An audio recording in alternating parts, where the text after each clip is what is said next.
Shalom. First and foremost, I want to give all praises, honor, and glory to Yahweh, Bahasham Yahweh Shai, Bahasham Rachak Kodash. Double honors to the elders and the apostles of Great Millstone, and peace and blessings to the elect. And today we're going to go into the book of Job, the 10th chapter.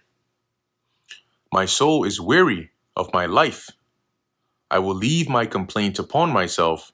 I will speak in the bitterness of my soul. So he's basically saying like he's to the point where, at this point, he's just going to freely speak, right? NKJV, my soul loathes my life. I will give free course to my complaint. I will speak in the bitterness of my soul. I will say unto God, do not condemn me. Shew me wherefore thou contendest with me. So basically, don't just condemn me, show me what is it that I've done that's causing, that is warranting this. Is it good unto thee that thou shouldest oppress, that thou shouldest despise the work of thine hands, and shine upon the counsel of the wicked? So do you think that it is just, that it's a good thing to oppress? Because as Job is saying this because he feels oppressed, that you should despise the work of your hands, i.e. your creation, and shine upon the counsel of the wicked. And he's saying that because he's basically saying, by you doing this, it's like making those that think that basically think in the way of what his friends were saying, right? About he's guilty and he's done something wrong. He's shining light upon that, because even though Job feels like that's not the case, that's what it may appear to seem by the Lord doing this. Because people would not believe that the Lord is just doing this to somebody that's innocent. It would seem unjust. And the Most High is not an unjust power, right? As thou eyes of flesh, or seest thou as man seeth? Are thy days as the days of man? Are thy years as man's years? So are you human? Are you like us? Do you see like us? No, you don't. That thou inquirest after mine iniquity and searchest after my sin? So you already know all the things concerning me. It's not like you see as man sees, and you need to inquire and find out all these details about, as he says here, my sin. Thou knowest that I am not wicked, and there is none that can deliver out of thine hand. Thine hands have made me and fashioned me together round about. So you created me, yet thou dost destroy me. Remember, I beseech thee, that thou hast made me as the clay, and wilt thou bring me into dust again? So remember that you created me, right, of the earth. And so are you just, did you just create me just to send me back to the earth again, i.e. to kill me? Thou hast not poured, or hast thou not poured me out as milk and curdled me like cheese? Here he's using an analogy to symbolize how the Lord formed him, right? Because when you pour out milk and you turn it into cheese or curd, you're forming it into something, right? Just like a baby, right? The sperm and the egg, and then over time it's formed into it's fashioned into an actual body and a baby and a spirit and all that. Thou hast clothed me with skin and flesh, and hast fenced me with bones and sinews. Thou hast granted me life and favor, and thy visitation hath preserved my spirit. Right? So you gave me life, you gave me favor, you blessed me. Your oversight, your care, your guidance preserved my spirit. And these things hast thou hid in thine heart. I know that this is with thee. But he's saying here, but the true purpose of you, doing all this, that you kept from me, right? And now I know that you had there was a bigger intent in mind in creating me. That's how Job is feeling here. If I sin, then thou markest me, and thou wilt not acquit me of mine iniquity.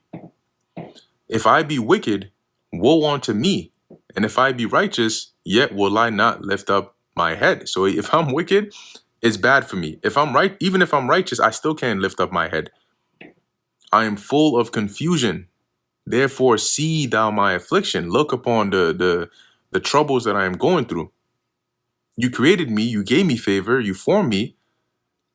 Was this all? Was your inner intent just to make me suffer? For it increaseth. It says here, therefore see thou mine affliction, for it increaseth. right? So I'm continually suffering and it's getting worse. Look upon it, have mercy upon me. Thou huntest me as a fierce lion, and again thou shewest thyself marvelous upon me, right? So you hunt me with your with your judgments like a wild lion. That how you gonna escape from a wild lion? And as it says here, again, thou shewest marvelous upon me, right? NKJV, you show yourself awesome against me. NLT, you display your awesome power against me. Thou renewest thy witnesses against me. So like you're constantly, bearing witness against me again and again and again. And increasest thine indignation upon me. Changes and war are against me. I'll read this in another translation as well. NLT, again and again you witness against me. You pour out your growing anger on me and bring fresh armies against me. Because when you go into that war, it also goes into host. But he feels like it's like a war against him of just constant and consistent calamities. Wherefore then hast thou brought me forth out of the womb? So why then did you even have me be born? Oh, that I had given up the ghost and had no eye, and no eye had seen me, right? If only I had just died, and not have even nobody had even laid eyes on me, right? I had not been born alive. I should have been as though I had not been, right? I should have just not existed. I should have been carried from the womb to the grave. I should have been dead at birth. So they just take me right back to the spirit world. Are not my days few? Cease then and let me alone, that I may take comfort a little. So my days are temporary. I'm a mortal man. I don't have much longer left. So just stop plaguing me and let me catch a break so I can at least have a little bit of comfort. Before I go whence I shall not return, that is to the grave, to death, even to the land of darkness and the shadow of death. And this is how he's describing death, right? A land of darkness, as darkness itself, and of the shadow of death, without any order, and where the light is as darkness, right? So he's basically saying, like, from his perspective and what he's going through, he just wants a break, right? At least until he goes to death, at least until he goes to the grave, whereas as he describes it, it's a land of darkness, right? Without any, form of structure. You die and that's it. You out of there.